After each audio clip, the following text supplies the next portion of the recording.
Somo la leo linatoka kwenye Daily Guides iliyoandikwa na Reverend Dr. Jim Lockard kama ilivyochapishwa katika toleo la Novemba mwaka 2024 la jarida la Science of Mind. Mada ya leo ikawa ni dhamani ya nafsi na dhamani ya mali. Imesomwa kwako na Otumba James. Sayansi ya akili si mpango wa kupata utajiri haraka, wala haiahidi kupata kitu bila juhudi.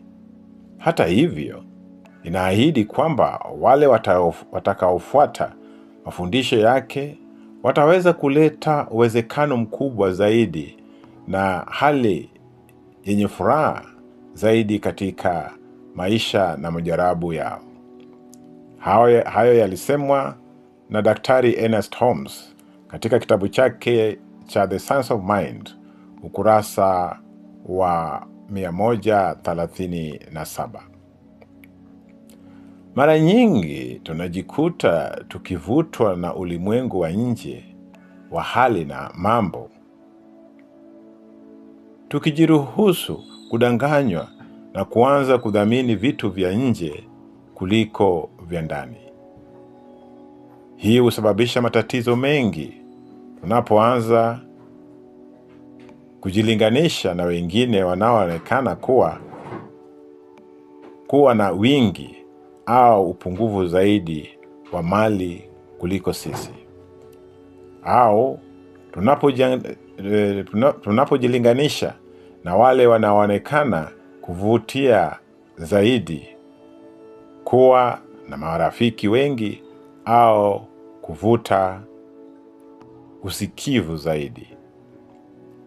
Kile tunachohitaji katika maisha ni kiasi cha kutosha cha kila kitu tunachohitaji kwa utimilifu. Hii humaanisha kuwa na kiasi cha kutosha cha pesa, afya, mahusiano, uwekezaji wa ubunifu na upendo. Ikiwa tunahitaji kuwa na kiasi cha kutosha cha chochote, lazima kitoke ndani yetu. Kumbuka, kama ilivyo ndani, ndivyo ilivyo nje. Tunakumbuka kwamba kile tunachopitia akitufafanui kile kinachotufafanua kuwa sisi ni nini iko katika kina cha uwepo wetu. Ikiwa kuna kutokulingana kati ya ukweli wa ndani na maonyesho ya nje, ukweli wa ndani ubaki kuwa kweli. Ikiwa tunapitia ukosefu katika eneo fulani, hiyo ni hali tu, sio sisi. Tunapobadilisha fikra zetu kuhusu hali hiyo, tunapotambua na kuthibitisha ukweli wetu, hali ya nje hubadilika. Mabadiliko yote huanza ndani na kujidhihirisha nje. Thamani yetu ya ndani daima haitegemei dhamana yetu ya kifedha. Tamko. Rudia haya kila siku.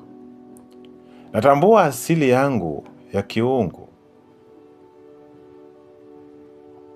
Nina vya kutosha kwa sababu mimi mwenyewe ni wa kutosha. Sikosi chochote katika maisha yangu, na kila mara natambua ukweli wa asili yangu ya wingi. Asante.